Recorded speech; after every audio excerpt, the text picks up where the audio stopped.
up, Biff? I see you.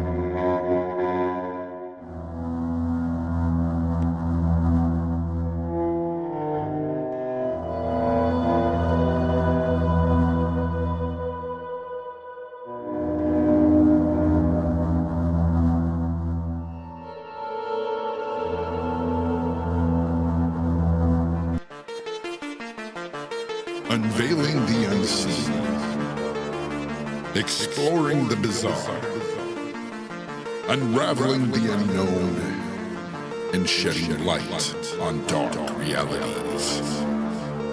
Welcome to this mysterious world.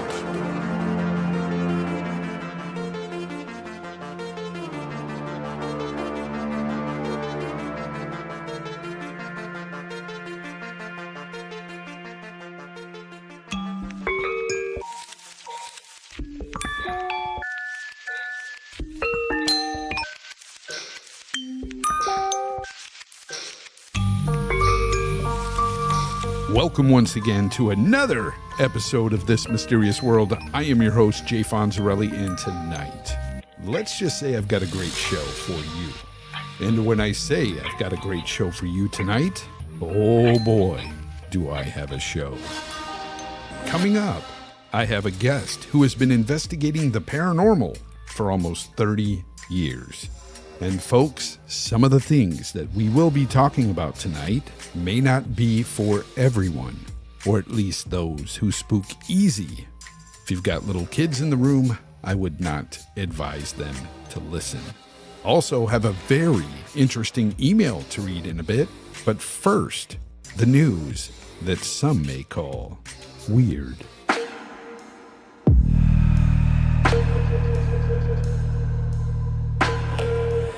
Plane passenger records UFO above New York City. Michelle Reyes captured a strange object flying very fast past her window outside a plane she was on just before descending into LaGuardia Airport. In this short 15-second clip, a momentary glimpse was caught as an object zipped past the window, nearly unnoticed at first sight. Yet Reyes was also able to pull still photographs from the video that offered a more defined perspective of this object. Several experts then undertook the task of analyzing the footage. Among them, Thomas Wertman from Ohio's Mutual UFO Network, also known as MUFON, noted that the object appeared to be relatively close to the plane and was traveling at an altitude of approximately 2,500 feet.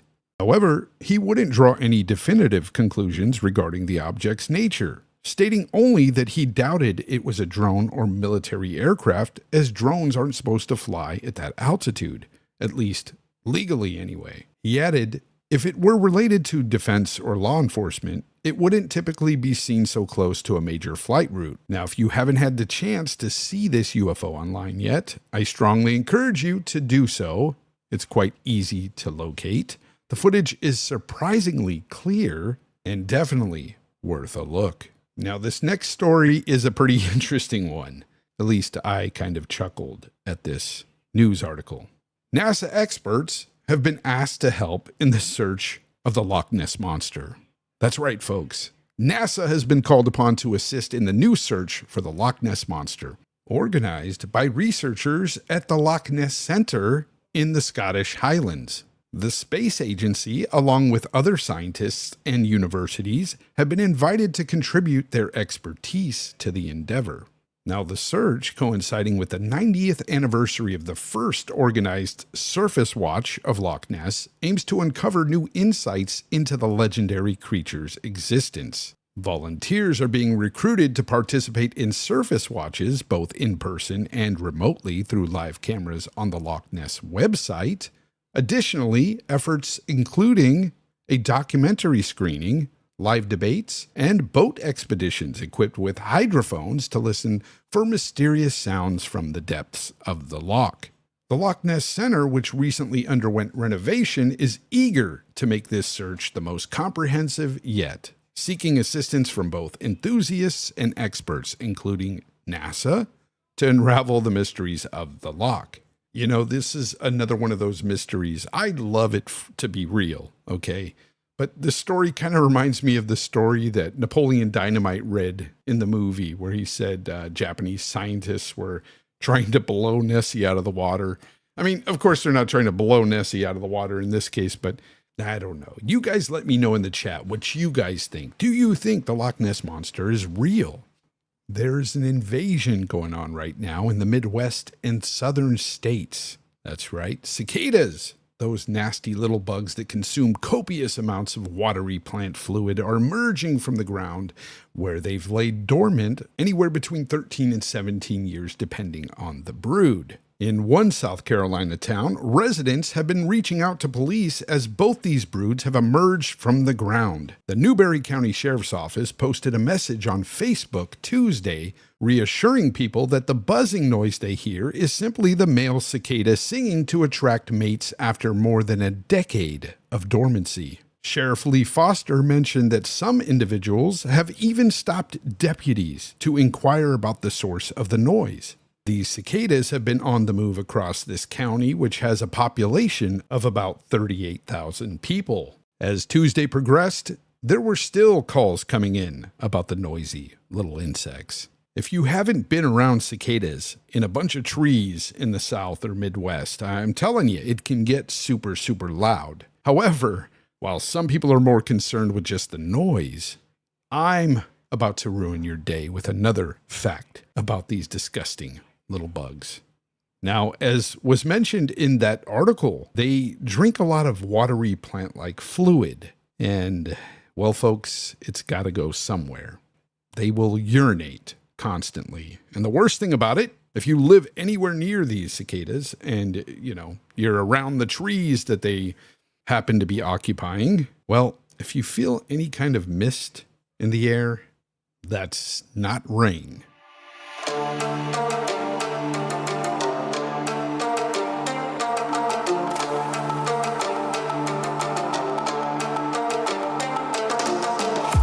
Interested in sharing your story? Reach out to Jay via email at thismysteriousworldpod@gmail.com or leave a voicemail with your short story at area code 510-747-8160. Don't forget to include your contact details for a potential interview. Now let's return to This Mysterious World.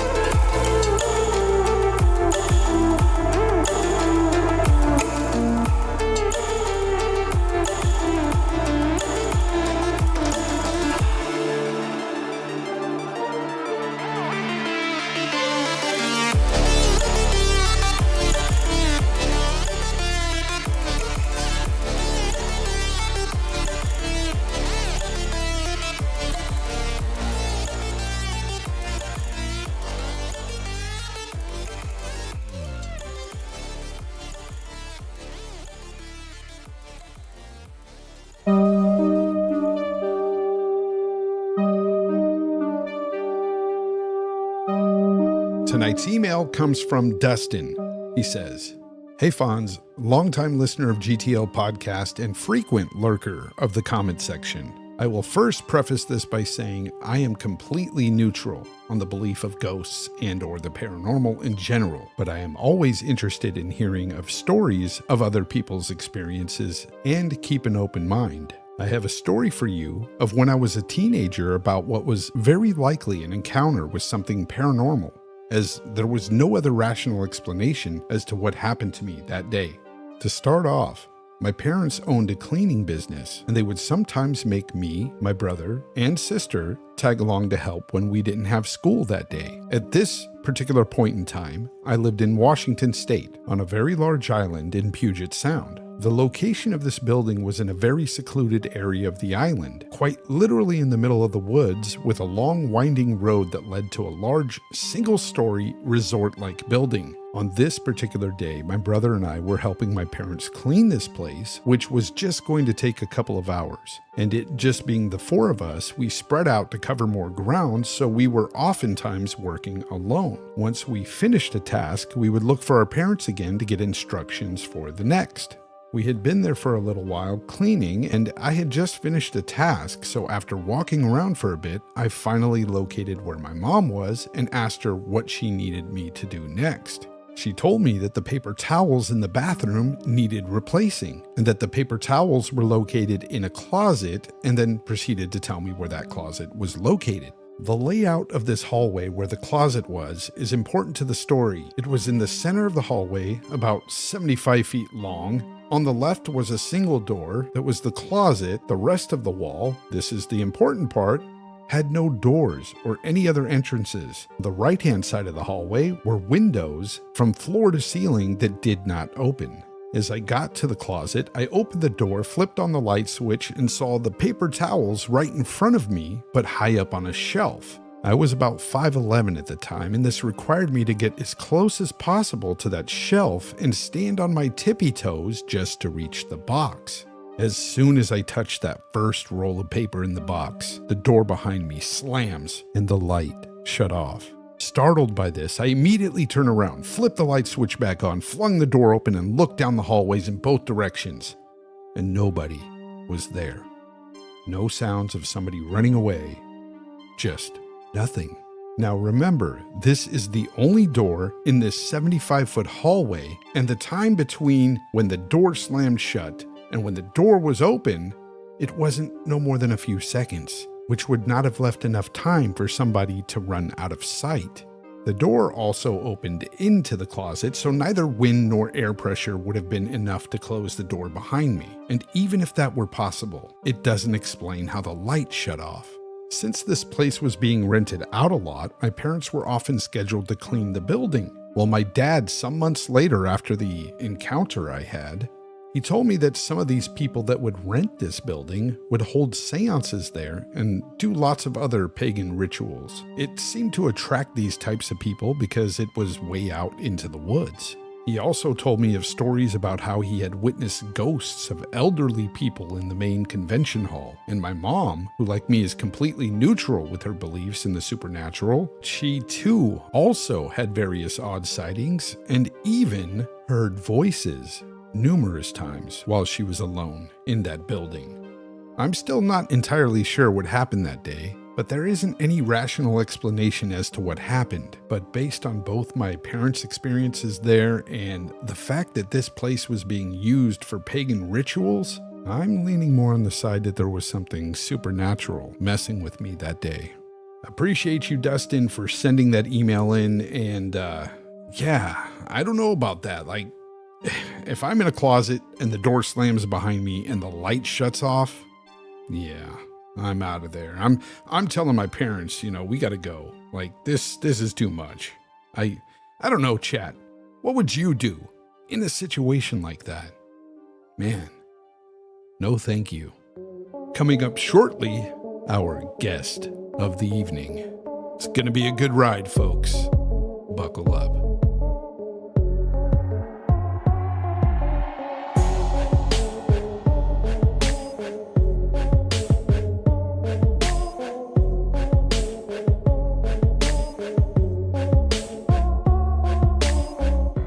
My guest tonight boasts over 27 years of dedicated research into the paranormal phenomena. He is the visionary behind the esteemed Dark Explorers. He and his team have also been honored as the Paranormal Research Team of the Year by winning American Paranormal Magazine's Owlie Award in 2022.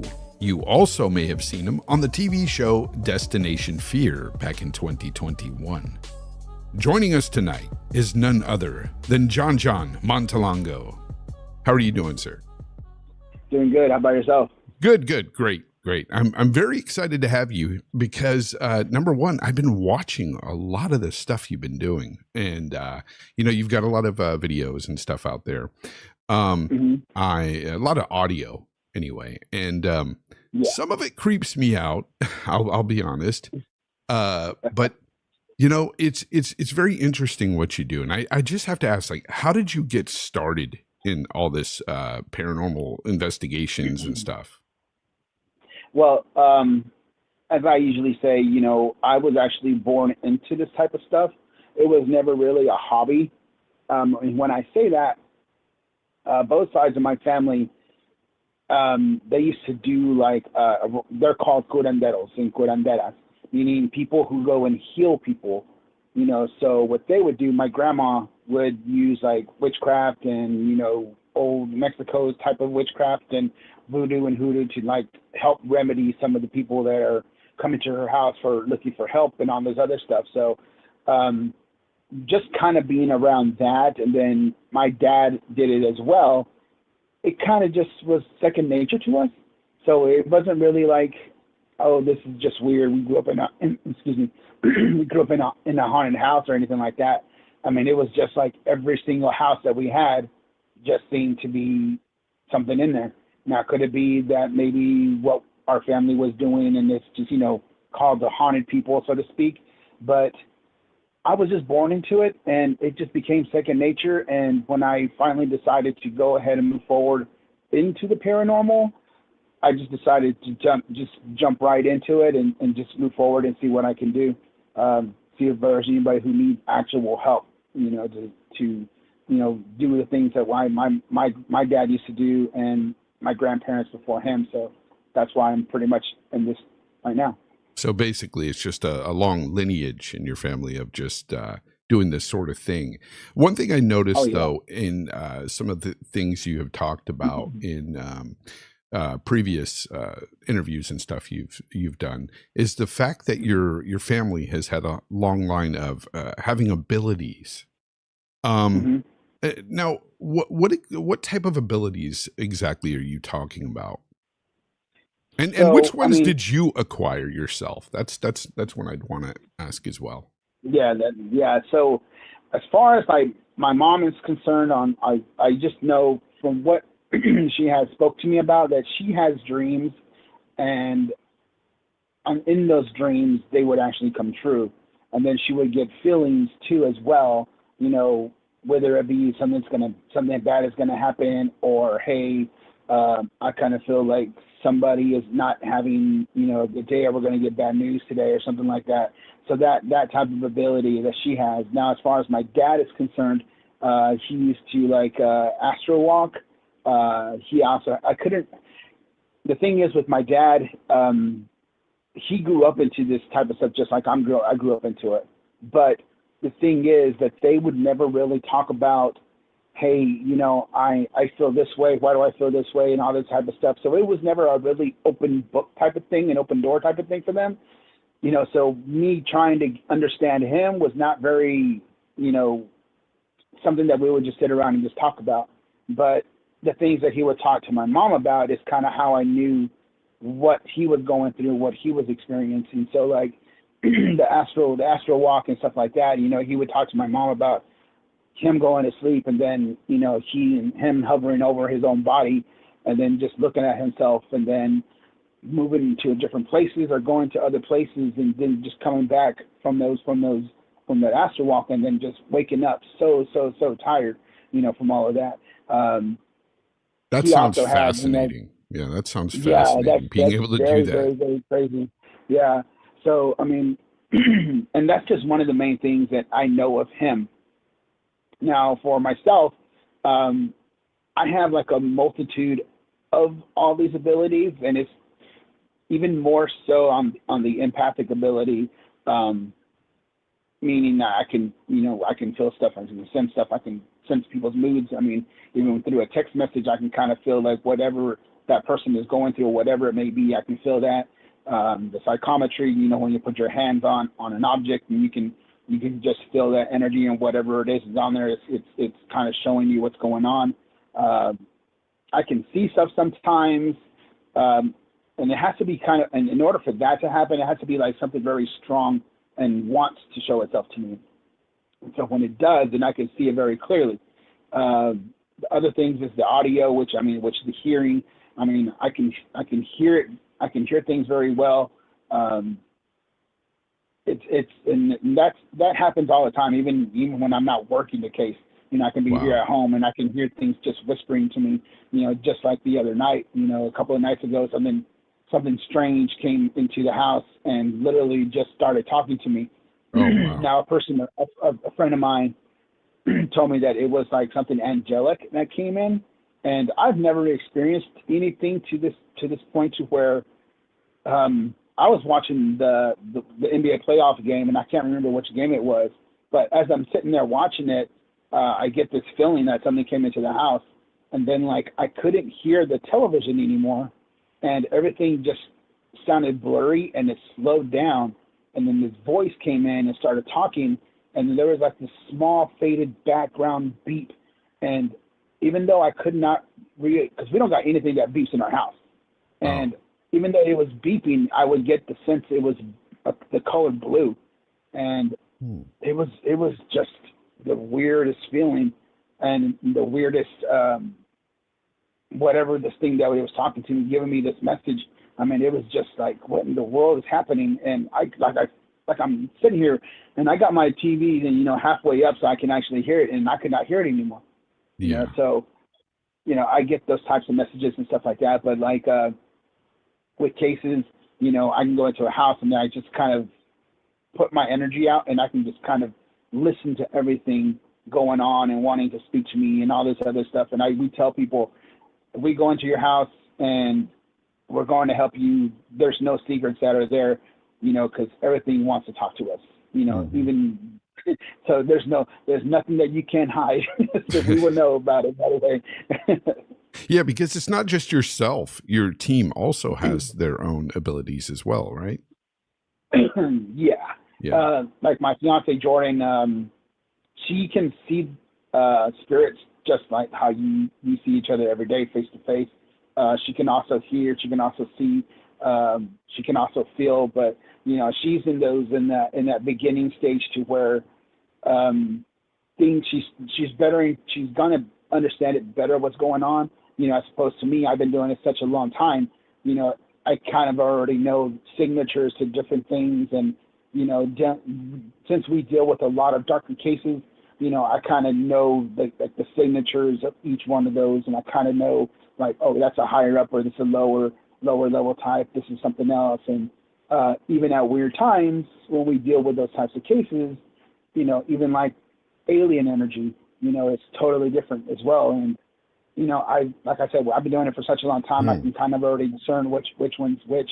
But my abilities on my own, I vibrate with the lower vibrational entities more than anything else, and it's so weird because it's almost like you put your hand up to a fan and you can feel that breeze, but with that breeze that is hitting me, it's almost like they're actually speaking to me, so then I can just detect on what's going on. I can feel what's going on and know what's going on just by that energy, so yeah. But yeah, one thing you mentioned there is alien energy. What are you talking about? Alien? Are you talking about outer space alien or interdimensional alien?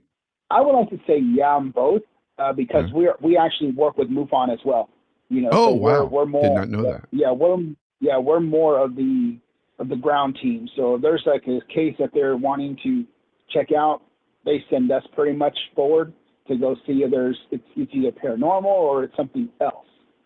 So on some of the cases that I have had, some of the cases that I have had, it's literally felt very not like the energies I have encountered before. So, but the thing is, like when I have worked on some of those alien cases, like the ones in the Panhandle, when I worked out there a couple of times, those cases were, I would consider like alien cases. So that energy is just like super weird and super high. And I didn't feel anything like that until I recently came up with another one. And then I'm like, what in the world? It has the same signature as the ones I worked before. So I would say like, yeah, that energy matches with the cases I worked with. I would just say, okay, that's more of something like that's alien than anything else. Yeah, and for those that don't know, MUFON is the Mutual UFO Network. Yeah, so so this kind of these types of abilities and stuff. How many people would you say probably have some sort of ability but don't know it out there? Well, I always tell people everybody has abilities. Everybody does. It's just on where you're at and where you are with your ability. As far as, is it a 0, is it a 10, is it a 5? So everybody is different. Or are you just the type of person who just closed off? But everybody has one because it's literally built within us. If you think back to when, Stone Age, whenever it was, if you believe in that, we were cavemen or whatever it may be, we had to have those senses because things were out to eat us as well. We were hunters, but there was other things hunting us. So we had to have that ability, that sense like, oh, I'm sensing danger, I'm sensing this. I shouldn't go that way because, I feel like that's the dangerous path. So we always had that. It's just some people have it on the lower part, some people have it on the higher part, but everybody has that sense of ability, not to turn left, when I'm thinking I should go right, I should just go this way instead of that way. Maybe I shouldn't go out today. It's just that ability that it's already been within you, but most people just don't listen to it. Sometimes it disguises itself as that little bitty voice that most people will say, hey, listen to yourself. Listen to that little voice that's within you, and that's an ability. It's just you deciding, should I listen to it or not? So yeah, it's crazy because there was a couple of instances, and I've told some close friends of mine of this. And one time when I was a kid, I had this dream that I was on a plane, and there was a lot of people speaking Spanish and everything on this plane, and the plane had went down. And I woke up that morning to find that a plane had went down in like Colombia or something, and I was just like, whoa. Like I was tripping out. And then when I was a few years ago, when Prince had died, the singer, I had a dream that he had died. I was at his funeral, and that morning he ended up dying, and it tripped me the heck out. And and these are the only two instances I've ever had like that. But I was almost believing, like, can I see something in my dreams? Like I was tripping. I was tripping about that for a while. Well, my dad did the same thing. My dad, I can tell you this, like he had a dream, like the world had kind of ended a little bit. Yeah. And he saw himself running away from something. And then when he ran away from something, he looked up and it was like this weird plane. So then he actually drew it out, and it was the stealth bomber. And I think a few years later, they actually, made it public what the stealth bomber looked like. And when he saw it on the news, he freaked out because he saw that in a dream. Wow. And he actually, I mean, I think my mom still has the drawing and everything, and it's already dated, when he drew it out. So, from his dream to when they actually publicly announced, like, this is the stealth bomber, I think it's like maybe a year before or a year and a half before it actually came out.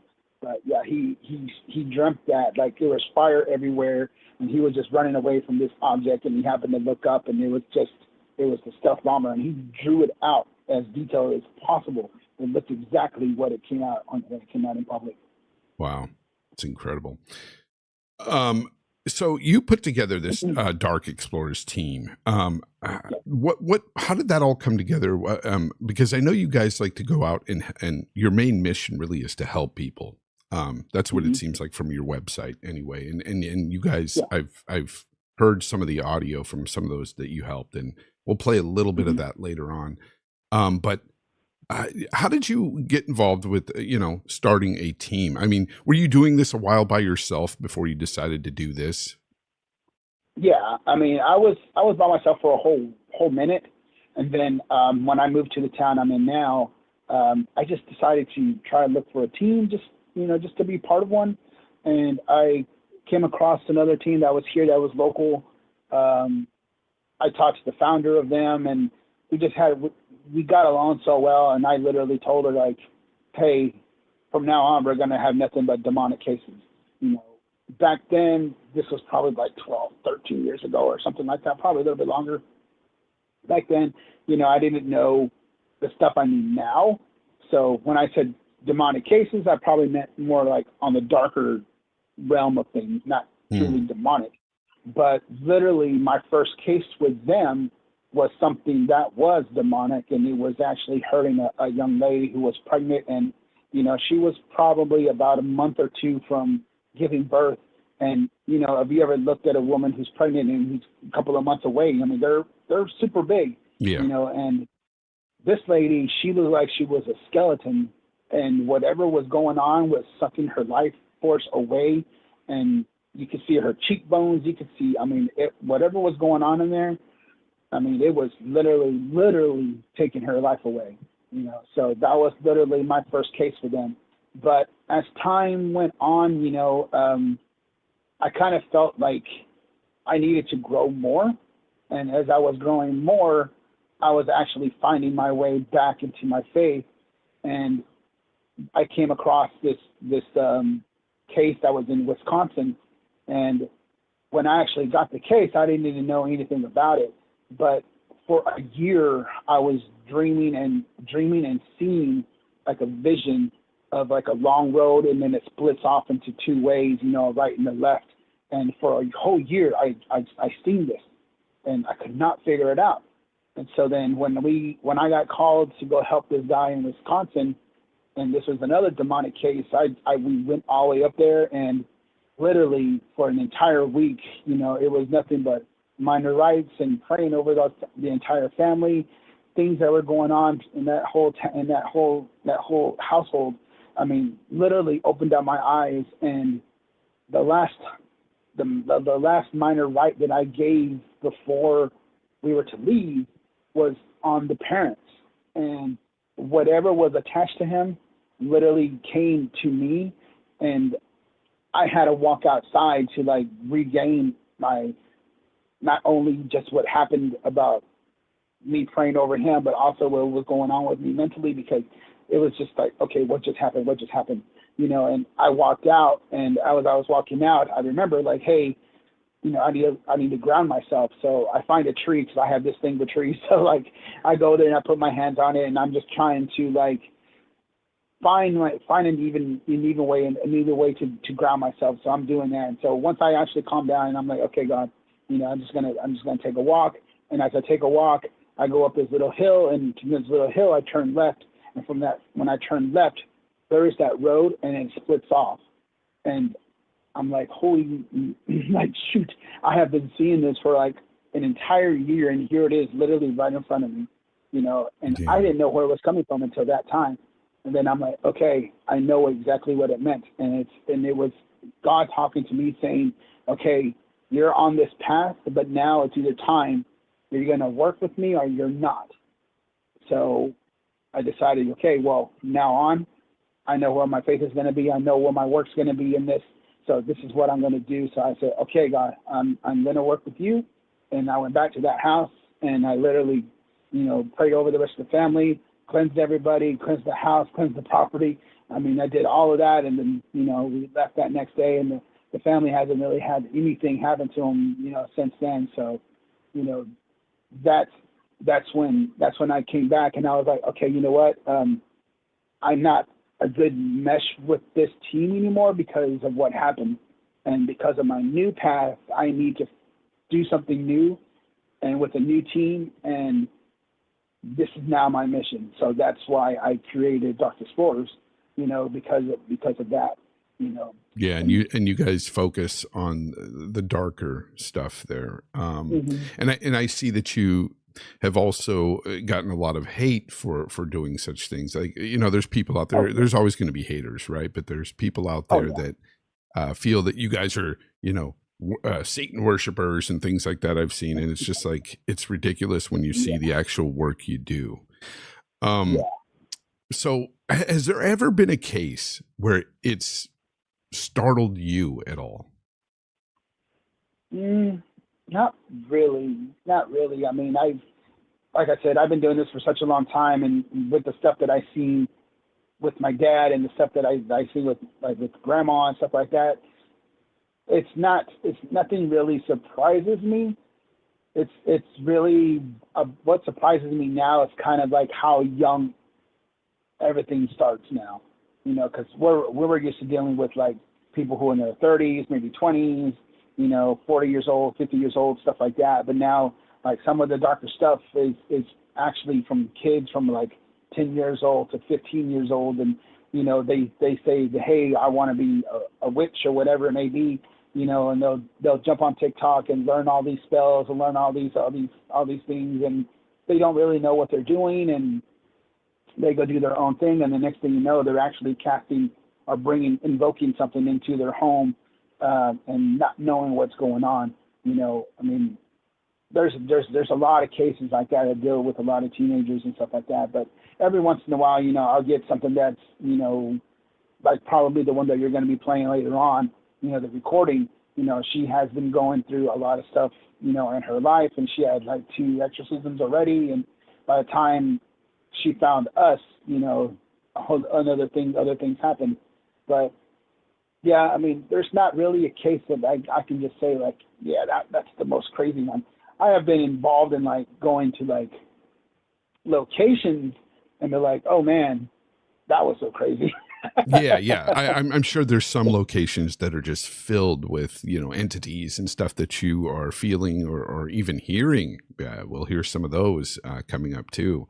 The EVPs always have fascinated me. Now, so I'm going to play one of those things here. This sounds so. This kind of makes my skin crawl, to be honest. It creeps me out. So for those listening, you might you might get a little creeped out here, and without giving any names and stuff, because I know you like to keep this stuff private, it's your client and all this stuff. But this was in Mansfield, Texas, the one I'm going to play. And it's a lot of growling and stuff that happens during what you call a blessing, right? What is the difference then? I know you call it a blessing, but then some people will call it sort of an exorcism. And what is the difference for you? Well, the exorcism is when somebody is actually truly possessed. Okay. So a minor rite is pretty much when we're going in to actually just do a blessing and try to remove attachments and stuff like that from a person. So when an exorcism is involved, there's a lot more that has to go into it. I've been a part of a couple, but I have never really led, an exorcism. Sorry, my voice a little bit hoarse right now. But the minor rite, which you're going to hear, was pretty much us just going in to go help this woman who's already had 2 prior exorcisms. I was just going in to like make sure that the house was okay, make sure that everything was straight with her, like mentally and physically and stuff like that. Before I'm to assume that, hey, maybe somebody who jumped the gun on the exorcism or whatever it may be. So like I just went in there just to go make sure everything's cool. Once I actually walked in, I have little tricks of the trade that I deal myself. And then as I walked in, she immediately started staring off into one of these things that I had in my hand. And right away I noticed that, and I was like, oh, okay, well, this is not going to end the way we're thinking it's going to end. It's going to end in something else. And so like I performed, I was just going to say a prayer over her, like, just a regular prayer. Mm-hmm. And as I started praying over her, like literally probably the first 4 or 5 words, she reacted really quickly. So what you're hearing, what we're going to hear is when I was already getting into it, not the beginning, but I was already like, okay, we're going to do some battle here. So that's pretty much what you're going to hear. So I just want to warn people out there that may have kids around. They might not want to hear this sort of stuff. It can be very squeamish to me. I don't know. This is just me, but here it is. Yeah.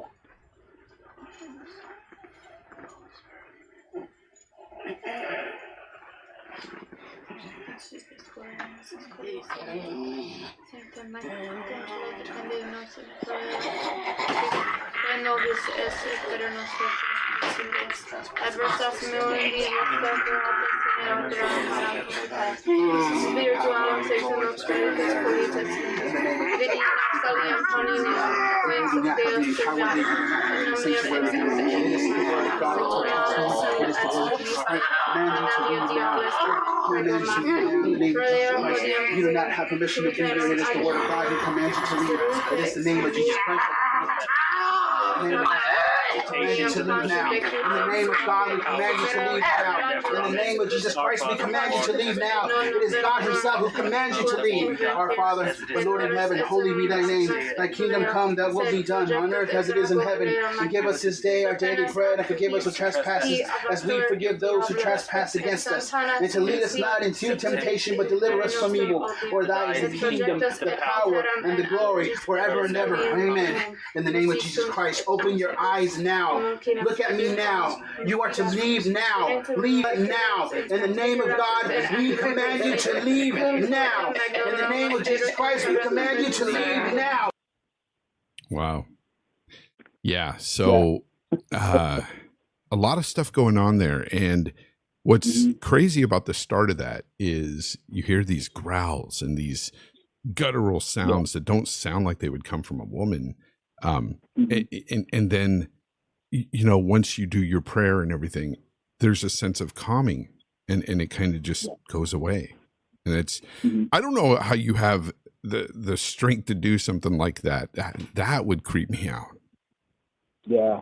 I mean, I just, everything, you know, is glory to God. You know, he gives me the strength. He gives me everything that I need to actually go into houses like and stuff like that to do battle with whatever it may be in there, you know. So without him, I would not be where I'm at now. You know, granted, yeah, it's something that was passed down. It's from generations and generations and generations, and maybe our family was kind of meant to do this type of work, and that's why it has been passed down and passed down. But without that sword and the shield, so to speak, from God, you know, there's no way that I would be able to just go in there and just be like, hey, you know, I'm just gonna take this out of your life. You know, I don't think it would have worked like that. You know, and I have been witness to, I guess, priests who go in there, and I'm just helping out, and literally this thing is just laughing at them and poking fun at them and even causing harm to them. You know, and then I would have to take place and step forward and do what I have to do, and then, you know, help out the situation, you know. So I mean, I don't know. Like I said, I've seen it to where it just laughs in a pastor or a preacher's face or in something like that. But then, you know, when I step up to do it, I don't want to sound too you know, stuck up or anything like that, you know. But when I put my hands on it, you know, it changes the game, so to speak. You know, it puts more fear into it for some reason, you know. So, but it's like I told other people on interviews, you know, since I was a kid, you know, I always told my parents, like, I wanted to be a preacher. You know, I always told my dad that I felt like I was, you know, a warrior of God, a soldier of God. I always felt like that, you know. But is it always been my calling? I would say probably yes. You know, I mean, I'm here and I'm doing it, so I guess that's the answer. Yeah. No, you're a better man than me. I could not. Oh man, I could not. One thing, as I mentioned earlier, that fascinates me is the EVPs, the electronic voice phenomena. I've heard these for many years from many different sources and stuff. And the one thing that I just keep thinking about is the fact that how this can actually be faked, unless, you know, because I've seen people even do this stuff live, you know, and it materializes within the audio or I think there's two ways that people are doing it. Like there's something that they call a spirit box or something that some people do these EVPs with as well. Can you tell us a little bit about the different ways that you do it? Some have some, you know, recording equipment, and others do this spirit box. And I think you do both. Yeah. Yeah. So I traditionally try to stay as traditional as possible, you know. So my favorite little tool is just a recorder, just a basic recorder, you know. But I also use like a spirit box, and I'd probably bring out the spirit box maybe 20 times out the year or something like that. I rarely use it. If I use it, it's pretty much because we're doing like a paranormal tour, and, you know, people want to hear things and stuff like that. So I'll turn it on for them and stuff like that. The other thing I use is a necrophonic as well. Necrophonic is I've had a lot of success with it, and even though it's a mobile app,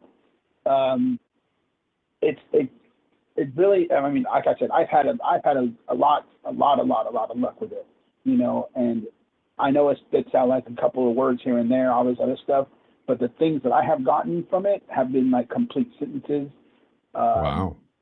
Just the oddest, I don't know, audio that comes out of it is so weird. But all the stuff that I get is either from my camera audio or just my recorder. That's that's pretty much it. But everything else, I mean, like I said, I don't really use, but like I said, I just use my camera audio and my basic recorder.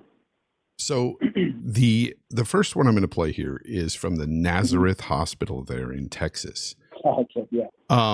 Now this Nazareth Hospital, it just so happens to be the episode of Destination Fear you were on as well, right? Yeah.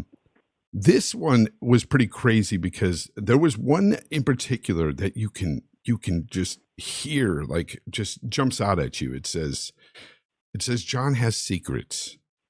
And this one, I'm going to play that now because listen for it. It's really hard to hear unless you have like a good pair of headphones. If you are listening on headphones, it will jump out at you. Trust me.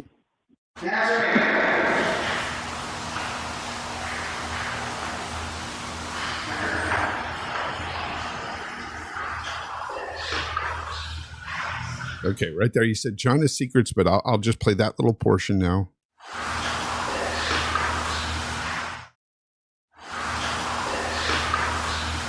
Hopefully you got some headphones, but it clearly says John has secrets in a whispering voice. Can you tell me a bit about this investigation? What were you doing? Like, was there something that stood out to you when you were recording this stuff at all that you could see? Or yeah, I can tell you this one. So this night, so I'm a professional photographer. So I got hired to do some photos for the people that own the Nazareth, and they were, at that time, the Nazareth was a haunt, like an actual Halloween haunt. So they needed some headshots, all this other stuff, for their actors and stuff like that. So I didn't take any equipment at all, and just by luck, I guess I had my recorder in my bag. So at the end of the day, the owner, Shauna, she was just like, "Hey, do you want to investigate tonight?" And I was like, "I didn't bring anything. I just had my actual camera that I actually use for, just photography." And she's like, "Oh, don't worry, just for fun and all this other stuff." I was like, why not? So on this particular night, it was kind of stormy. So we make our way up to the 5th floor, which on the Destination Fear, you would hear me talk about the 5th floor. Yeah. And as we're going up there, we stand on the left-hand side of the hall. And because of the rain, there's kind of like puddles throughout the hallway and in some of the rooms and stuff like that. So on this night, I was just like, hey, I already knew what's up there already. So I'm just going to call it out. I'm just going to say, hey, come forward. So it's like, this is what you're hearing is kind of like part B or part C of the audio that actually happened that night. So, and plus the video that you have to look up on your own. I'll send it to you, but in case you didn't find it. But on this one, I'm calling it out, and as I'm calling it out, I'm telling it to come forward. So as it's coming forward, we can't hear anything, but there is a big puddle that is literally, on the side of me because I'm standing in the middle of the hallway. And I don't know if you ever heard it, and you probably have because if you have kids or whatever, or maybe you took a shower. But have you ever heard like bare feet, run across like a stone floor? It sounded exactly like that, but it splashed the water on me. And you could hear the, and I was like, oh shoot, something just stepped right here and it splashed water on me. So we got all excited about it, and I was like, yeah, let's go further down. So on the right-hand side of the opposite side of the building is where its lair is, so to speak, where everybody says that's where it resides. So we start moving forward, and I was like, you know what? I'm just going to leave my recorder in the middle of the hallway. So I push record, and I leave it there, and then we start walking to the other end. So as we're going to the other end, I start calling it out again. And as I'm calling it out, even though everybody is hearing, John has secrets, you guys did not really pay attention to the first part where it says, and whatever it is that they're communicating with each other. Because one said, shall we go? The other one said, yes, let's go. And as they're going forward, you can hear them say, John has secrets. So all that part is happening. So as they get in, and I'm just assuming how they're walking, of course. So as they get to the room, I'm in my room. It's me against the wall. It's Shauna's husband is on my right side. He's near the doorway. There's another guy there who was just part of the group, and he was on the left-hand side on the corner, and then Shauna was in the middle. So as we're sitting there, this room was dry. There was no puddles in it or anything. As we're there talking, the guy says on the left-hand side says, "Hey, there's like water dripping on me." And I'm like, "Dude, there's this water. This room is dry." So I click on, the flashlight, and I look up. I was like, "There's no water dripping." He's like, "Well, that's weird. I got a lot of little droplets on me." And I was like, maybe you guys just switched. So we put Shauna in the corner and then him back in the middle. Turn off the light again. And I start asking it to come forward. I want you to come forward. Reveal yourself to me. And then as soon as I'm saying that, Shauna is saying, "There's water literally dripping on me." And I'm like, "Dude, there's no water there. We already checked." So we turn it on again, and there's like little driplets of water all over her. And then I pan down with my flashlight, and I swear there's like the biggest feet that you have ever seen. Like they were probably like size 22, but it was not like regular feet. These feet looked like they had claws on them, and they were turned sideways. Some looked like they were just like big stumps. You could see all the toes. Some of them had 6 toes. Some of them had 7 toes. Some of them had 3 toes. But they were literally footprints just walking all over us, on each side of us and everything. Now, we actually took video of it, and I'm surprised nobody's ever picked it up, because it's so weird. But all of that is in that course of time when John has secrets to, yes, we should go, yes, we go, and then all of a sudden those footprints are all around us. That is all the same night within that 1 hour of us being Yeah. No, thanks. I couldn't do that. Oh man, that's crazy. So I'll send you the video. Yeah. I would love to see that. So the crematorium. Can you set the stage here? This one, you can clearly hear someone saying, "Help me." Yeah. So this one is at a new location at the at the Watson House in Schwarn, Texas.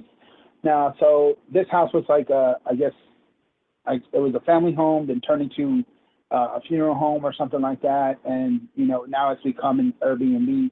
But the crematorium is literally off to the side of the property, probably a good 50 to 60 yards, and then it goes downward into the creek, and then it goes inside of a concrete hole in the cave. So it's way off. So we were upstairs in the guest bedroom, kind of like another 30 yards from the house. So it's just like the main house, the guest bedroom, and then it goes further down, and then the crematorium was like way in the bottom, near the creek.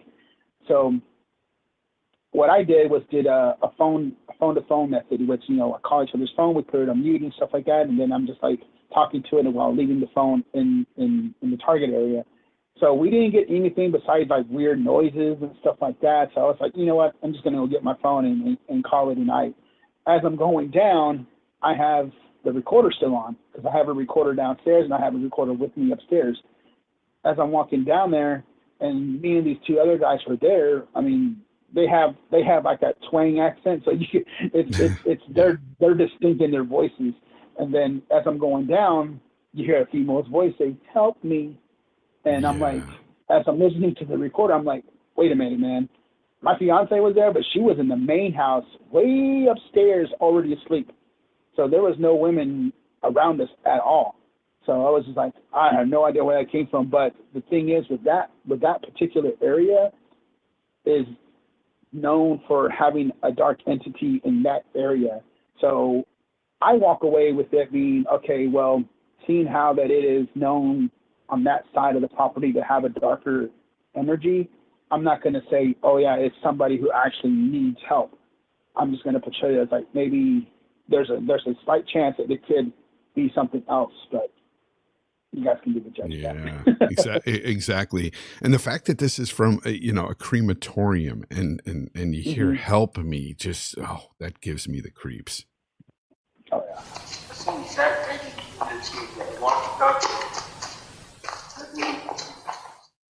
Okay, so the help me is right after you hear them talking, and I'll just take that out here.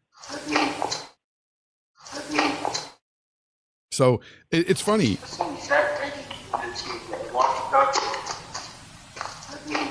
You can clearly hear everybody else talking, and then that help me comes out after they stop, and like it's almost like part of the conversation almost. But it's weird.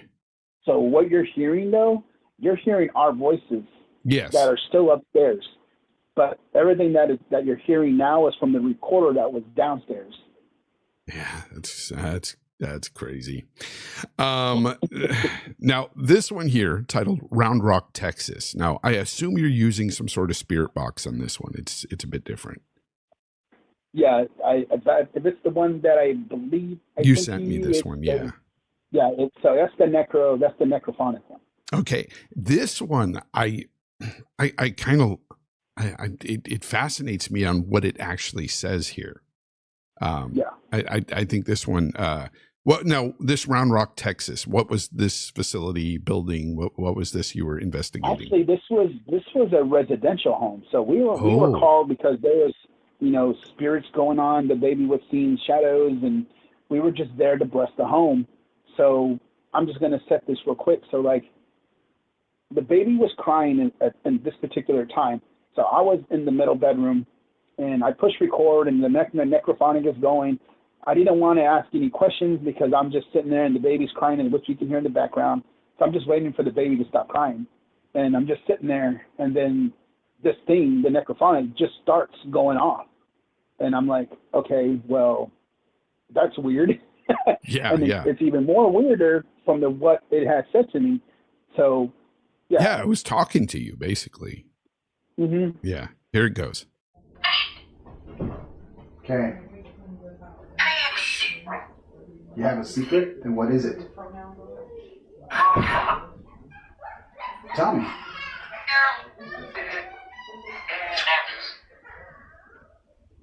Give me the secret.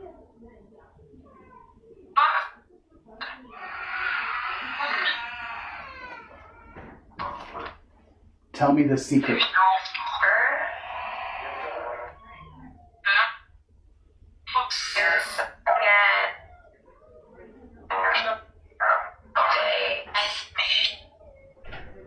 What do you mean there is no earth? Yeah, so at first you clearly hear it say, I have a secret. Yeah. And then when you proceed to ask what the secret is, at first I can hear it say earth, I think. It just says earth. Yeah. And then a little bit later on it says, tell me the secret. There's no earth. Tell me the secret. That one is pretty crazy. So what do you think it meant by that? There's no earth. So this was a couple of years ago. So of course, all the UFO phenomenons, all that stuff was still going on. But in lieu of recent things happening with the whole UFO stuff, it kind of makes sense now because you talk to certain people, some people believe like the earth is not real. I even heard a couple of people say on podcasts like the earth is like a soul farm, so to speak. I've heard that. So like just listening to everything that is going on and everything that is happening as far as like sightings go, more experiences coming out, it takes me for a blind side even now, because back then I was just like, what does that even mean? I'm a conspiracy type of guy too, but I was just like, what? Because I wasn't there to look for aliens or talk to anything like that. I was just there, to cleanse the house, and the necrophonic is going. I'm not sitting there asking questions. I'm just waiting for the baby to stop crying, and hey, I have a secret. And I'm just like, well, okay, well, let's hear it. What you got? Yeah, exactly. I wasn't prepared for what it was about to say. No, I don't think anybody would be. Yeah, these are fascinating, and there are more of these EVPs on your YouTube channel as well. If you want to give that out, I think it's Dark Explorers, right, on YouTube. Yeah, it's Dark Explorers Paranormal Team on YouTube. Yeah. So I do have videos and stuff like that, but I try to make a lot of content as far as like video form with my audio, because people just like to see it, as it's playing, But I particularly get more audio stuff than I do video. I don't. Yeah. I really don't know why, but I mean, things just always spoke to me. And you're a professional photographer, so that's kind of ironic. Like, you would think that you'd get more video and stuff. So, but yeah. I mean, hey, it is what it is. Like, if the spirit wants to talk to you, it's going to talk to you, and you're going to capture that. Oh, yeah. That's incredible. Well, John, I want to thank you for your time and the information that you provided us here, and the enlightenment on this sort of stuff. I know my audience, a lot of them love this sort of stuff. Some of them may not, and they may tune out. I don't know, but we'll see. But where can people reach you and your team? So if you're on Facebook, it is Dark Explorers Paranormal on Facebook. Also, Dark Explorers Paranormal Team on YouTube. But if you're interested to see my photo work, I'm on Instagram with John's Photos 33, and also on TikTok as far as John Photos 33 as well. And you also have a website too, right? Yeah, that one's kind of being in the maintenance, but it's also, Dark Explorers, darkexplorersparanormal.com. So you can find it through that.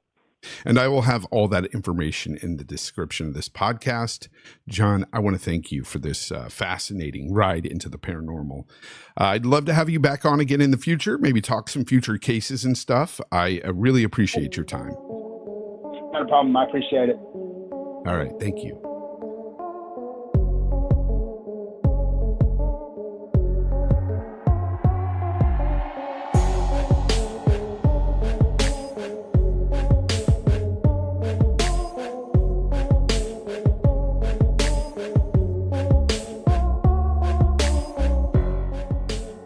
You have it, folks. That was John Montelongo. It was a different perspective. I don't know. How did you guys feel about that interview? You know what? You can tell me if you want. If you want to do that, you can call in. Want to call in? Call Jay now at area code 510-747-8160. Step out of the shadows and be heard. That was pretty fun. That is the number up on the screen. East side. Yeah, sorry, brother. Boba Fett Gaming said, I've had one weird experience in real life. Just one? Just one weird experience? Call in, tell me. Oh, you're in. Yeah, you don't want to call. That'd be a long distance call for you. Very long distance, right? Am I right? Colt, Classic Cage, good to see you. Yeah, had a few people here turn out live. It's always nice. Those of you listening on demand or on streaming platforms, I do this live every Wednesday right here on This Mysterious World YouTube channel. Yeah, that was pretty fun. Anyways, guys and gals, I want to thank everybody for checking out the show. I don't think we're going to get any calls tonight. But thank you for listening. Thank you for watching. Thank you for listening after the fact. Seriously, it's awesome. This is a start. This is only episode number 2. As things progress, we'll get more guests. We'll get more stuff going on here. Maybe more callers and stuff. That would be pretty interesting. But keep the emails rolling in. I appreciate those emailing me as well. That has been awesome. So I appreciate that. Yeah, Cage. I see it, Cass. It was wild. It was wild. And I want to especially thank tonight my guest, John Montelongo. Once again, he's at the Dark Explorers Paranormal team, pretty much everywhere. TikTok, YouTube, Facebook. I'll have the description to his Facebook in the description of this video here and on the podcast when I put that out later. Anyways, everybody, until next time, stay out of the shadows.